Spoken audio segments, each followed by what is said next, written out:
Di masa-masa injury time ya, minggu-minggu terakhir Desember ini guys, semua wajib pajak terutama orang pribadi ya, yang mendapatkan SP2DK tetapi belum diperiksa, itu keluhannya selalu sama. Dia diminta penyelesaian segera di dalam minggu ini atau minggu depan. Pembayaran pajaknya harus diselesaikan.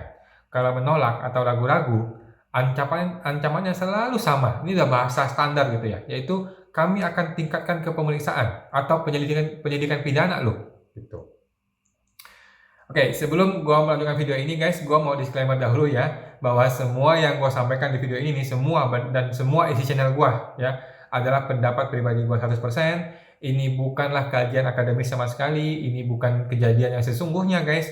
Ini tidak dapat dibuktikan kebenarannya dan ini hanyalah semata-mata imajinasi gua saja ya. Kalau ada nama atau tempat yang familiar bagi Anda, pahamilah bahwa yang gua maksud itu bukan orang yang Anda kenal itu ya, tetapi semata-mata hanyalah karakter dan tempat yang ada dalam imajinasi gua saja, yaitu di dunia Wakanda. Oke. Nah, seperti biasa gua kan sudah membuka layanan gratis ya ngobrol pajak di www.ta2022.com ya, www.ta2022.com. Nah, sekarang yang hubungi gua itu tiap hari ya, mungkin ada 50 orang baru lebih kali ya, yang menghubungi gua dari berbagai channel gitu yang gua nggak kenal sebelumnya, dari WA, dari Instagram, dari komen YouTube gitu, banyak banget. Sehingga gue sampai nggak sanggup lagi membalas satu persatu komentar dan chat kalian gitu guys. Saya mohon maaf ya buat teman-teman yang chatting atau komentar di YouTube belum dibalas gitu. Gue pasti akan membalas satu persatu pelan-pelan gitu guys. Nah, salah satu chatting di Instagram yang menarik perhatian gue hari ini adalah seorang teman yang bertanya. Dia sudah pernah diskusi dengan gue sih sebelumnya ya tentang SP2DK orang ini. Gue sudah memberikan petunjuk-petunjuk gitu. Terakhir dia bilang AR mau dinaikkan ke pemeriksaan gitu. Ya gue suruh diamin aja. Kalau dia bilang sudah pemeriksaan, lu mau apa? Ya udah diamin aja gitu. Ternyata hari ini di follow up lagi si AR mengiyakan untuk membantu SP2DK diundur ke Januari. Tapi secara halus dia bilang gini, tidak akan diadakan pemeriksaan, tetapi dengan kalimat yang halus mohon dikondisikan gitu. Ibaratnya minta duit itu deh ya. Nah, teman ini bertanya ke gua, bagaimana Pak Awan? Sebaiknya saya harus gimana? Gitu. Nah, chatting seperti itulah yang menyebabkan gua bikin video ini hari ini. Kembali lagi ya guys, gua sampaikan bahwa semua kejadian dan cerita dalam video ini hanyalah karangan cerita novel gua saja yang dalam kepala gua saja ya. Novel yang belum gua terbitkan gitu ya. Bukan kejadian yang sebenarnya. Sekarang ini dalam waktu 3 minggu tersisa ini ya. Ini adalah masa injury time yang sangat kritis. Anda sebagai wajib pajak tidak boleh tergesa-gesa atau terburu-buru mengambil keputusan guys.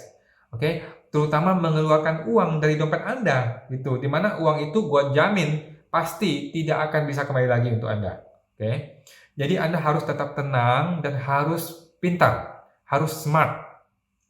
Dan ikuti video ini sampai selesai guys. Sekarang ini adalah masa untuk perang psikologis. Oke, perang mental, perang dingin. Ya, sekarang ini udah bukan lagi saat untuk lu mau adu argumen, adu data mana yang benar, data mana yang salah. No. Sekarang adalah saatnya untuk perang psikologis. Anda mampu bertahan nggak melewati masa-masa kritis ini? Kalau lu mampu bertahan, lu akan lolos. Oke, kalau Anda tidak mampu, maka lu akan kehilangan banyak sekali uang yang seharusnya lu nggak perlu keluarin.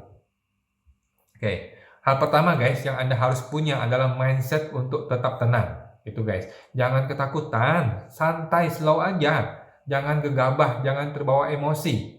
Oke. Anda harus tetap tenang karena semakin kritis sebuah kondisi atau situasi Anda, semakin dibutuhkan ketenangan diri Anda. Oke. Ketenangan Anda ini akan membuahkan hasil yang sangat baik buat diri Anda sendiri. Kemudian Anda harus paham bahwa sudah tidak mungkin Anda tuh akan diperiksa. Itu guys. Karena apa? Sekarang dalam waktu 3 minggu ke depan ini ya, tidak mungkin Anda tiba-tiba naik ke pemeriksaan gitu guys. Oke. Proses untuk membuat seorang SP2DK menjadi pemeriksaan resmi itu sangat panjang. Lebih dari 3 bulan. Ada prosedur-prosedur yang harus dilakukan gitu loh. Ya, kalau sampai Anda diperiksa, pasti ada prosedur yang dilanggar. Anda boleh tuntut formilnya. Kalau ada tuntut formilnya, materialnya gugur. Oke? Itu. Tapi dengan pemahaman ini Anda jangan jadi di atas angin ya guys, Anda jangan jadi sombong gara-gara lu punya pemahaman ini gitu. Anda harus tetap tenang dalam kondisi seperti ini. Berikutnya adalah Anda harus punya mindset mau bayar pajak. Oke, nah ini sudah clear ya guys. Jangan menjadi orang yang gua pasang badan ya, gua nggak mau bayar pajak 1 rupiah pun. Nah, Anda tidak boleh jadi orang seperti itu ya. Anda akan cilaka nih gara-gara punya mindset seperti itu guys. Mindset yang benar adalah gua akan bayar pajak. Gua akan bayar pajak sesuai dengan peraturan perpajakan yang berlaku. Kalau gua mampu. Itu mindset yang benar. Oke. Kalau gua tidak mampu gimana? Nah, ya gua akan memohon membayar pajak sesuai kemampuan gua. Tapi gua adalah seorang yang bertanggung jawab. Itu mindsetnya. Gua adalah seorang yang patuh dan mau membayar pajak. Oke. Ini harus jadi mindset di kepala Anda guys. Nah, dengan adanya mindset ini, lu jadi nggak takut gitu guys ya. Lu nggak merasa seperti maling yang dikejar-kejar polisi gitu loh. Lu nggak seperti tukang utang yang dikejar-kejar debt collector gitu guys. Beda loh ya. Anda ini orang biasa saja yang selama ini tidak pernah diedukasi oleh petugas pajak. Coba ingat-ingat, sejak lu bikin NPWP sampai hari ini, ada nggak petugas pajak yang datang ke muka lu dan jelaskan, begini loh cara lapor SPT, begini loh cara bayar dan sebagainya, ada nggak? Nggak ada guys. Oke. Nah, Anda ini adalah orang biasa yang lalai mengurus perpajakan Anda, tiba-tiba dapat masalah pajak. Itu aja, sesimpel itu guys. Oke. Terus, Anda juga harus paham bahwa kasus Anda itu bukanlah kasus pidana. Nah, ini gua sedih banget ya, mau nangis rasanya.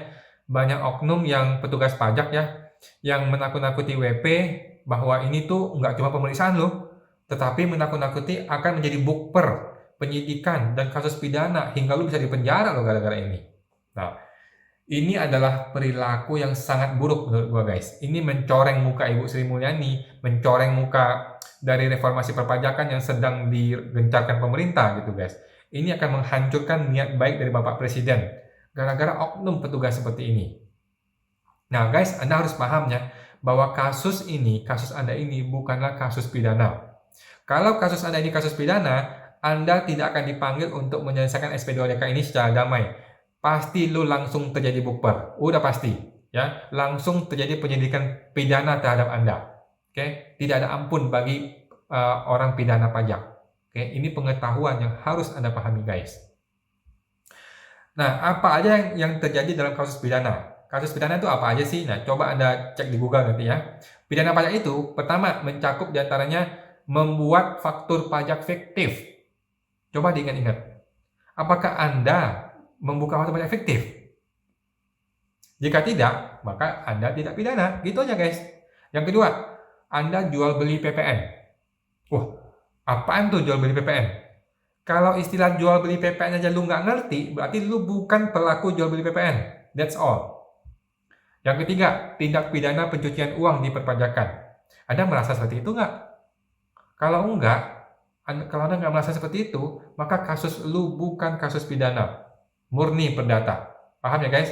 Jadi, lu jangan termakan oleh permainan psikologis dan tekanan emosional yang dilakukan oleh para oknum petugas pajak tersebut ya. Anda harus paham ini adalah kasus urusan perdata, bukan urusan pidana guys. Nah, oke. Sekarang bagaimana kalau Anda sedang terkena SP2DK, sudah ditentukan pajaknya nih, sekian, anggaplah 3 miliar gitu. Lu mesti bayar 3 miliar menurut perhitungan petugas pajak yang udah pasti ngaco ya. Apa yang harus Anda lakukan? Anda punya dua pilihan. Ya. Pertama, membayar sesuai dengan hitungan petugas pajak tersebut, di mana Anda tidak mungkin mau bayar karena Anda tahu bahwa bulan depan sudah ada program PPS yang akan menghanguskan 3 miliar ini dengan sendirinya. Pilihan kedua, yang lebih masuk akal, adalah Anda menawarkan penyelesaian SP2DK dengan pembayaran pajak sesuai dengan kemampuan ekonomis Anda. Nah, maksudnya gimana? Seperti ini guys. 3M itu adalah potensi pajak yang seharusnya Anda bayar menurut hitungan petugas pajak. Tapi Anda nggak sanggup. Sekarang Anda cuma sanggup bayar 100 juta saja, contohnya begitu. Nah, ya udah, Anda tawarkan ke petugas pajaknya, Bapak, Ibu, saya mohon maaf, saya punya uang 100 juta saja, dan saya bersedia bayar pajak dengan uang ini. Bisa nggak ini dibantu untuk menyelesaikan SP2DK ini? saya tidak diperiksa sehingga saya bisa ikut program PPS bulan depan? Nah, jawaban dari petugas pajak cuma ada dua, yes atau no. Oke, kalau dia bilang yes, maka kasus Anda selesai. Anda tinggal move on, ikut PPS, dan SP2DK ini selesai. Gitu guys. Tapi kalau dia bilang no, apa yang harus dilakukan?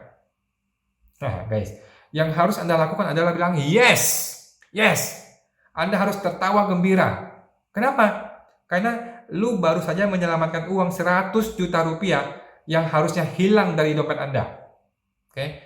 Anda baru saja mendapatkan uang lotre senilai 100 juta yang tadinya lu pikir ini uang sudah menghilang dari rekening Anda. Itu guys. Oke? Tertawalah bahagia. Anda pulang, lu simpan uangnya, Anda bisa buat beli motor, beli TV, beli mobil dan sebagainya. Itu guys. Kenapa gue bilang gitu? Karena orang pajak tidak menerima niat baik Anda. Sehingga Anda dipersilakan untuk ikut program PPS tahun depan. Tidak perlu bayar 1 rupiah pun. Itu yang harus Anda terjemahkan dari kata-kata no dari petugas pajak itu. Oke, ini adalah petugas pajak yang sangat baik kepada Anda. Ya, Anda harus berterima kasih kepada petugas pajak ini, guys, ketika dia mengatakan no pada penawaran Anda. Sekarang pertanyaan yang paling penting adalah muncul pertanyaan di hati Anda. Semua ini sebenarnya apa ya? Apakah sebaiknya gue kasih duit aja secara pribadi? Jangan-jangan dia sebenarnya mengancam pemeriksaan tuh hanya pengen minta duit gitu. Jangan-jangan kata-kata dia yang berputar-putar dan agak aneh ini, yang agak unik ini, hanyalah kalimat supaya gue mau kasih duit gitu. Nah guys, di saat seperti inilah muncul keraguan-raguan dalam pikiran lu gitu loh. Oke, begini guys, gini. Seumur hidup lu dari lu kecil sampai lu besar, lu adalah seorang pedagang atau pengusaha biasa yang kecil dan menengah, biasa aja gitu guys. Anda tidak pernah menyuap petugas pajak. Anda tidak pernah menyuap pejabat pemerintah. Anda tidak pernah ngasih uang untuk mendapatkan sebuah privilege dari pemerintah. Oke, bapak lu, mama lu tidak pernah mengajarkan menjadi seorang koruptor. It's true, betul kan? Oleh karena itu, lu menjadi ragu-ragu nih. Lu merasa perlu nggak ya? Tepat nggak ya kalau gue kasih duit ke petugas pajak ini? Gitu. Nah, sekarang guys, gue akan hancurkan keraguan-raguan Anda itu. Pertama, mari kita bahas profesionalisme dan integritas petugas pajak. Gue mau tanya kepada Anda, apakah memaksakan penyelesaian SP2DK bulan Desember ini dan memaksakan pembayaran pajak segera di minggu ini, padahal tahu bahwa bulan depan ada program PPS, tetapi dengan sengaja tidak mengedukasi wajib pajak mengenai program PPS, adalah tindakan yang profesional dan integritas? Atau tidak? Jawabannya adalah tidak. Oke? Kalau dia seorang pegawai pajak yang profesional dan berintegritas, maka dia akan menjelaskan kepada Anda, Bapak, Ibu, sekarang SP2DK nih ada temuan sekian mesti bayar pajak 3 miliar. Tapi tahu nggak Pak, Undang-Undang HPP sudah berlaku loh, ada program PPS sudah berlaku. Anda boleh loh memilih untuk mengikutkan program PPS awal tahun nanti. Kalau Anda ikut PPS, maka yang potensi 3M ini akan selesai dengan sendirinya. Silakan Bapak yang memilih.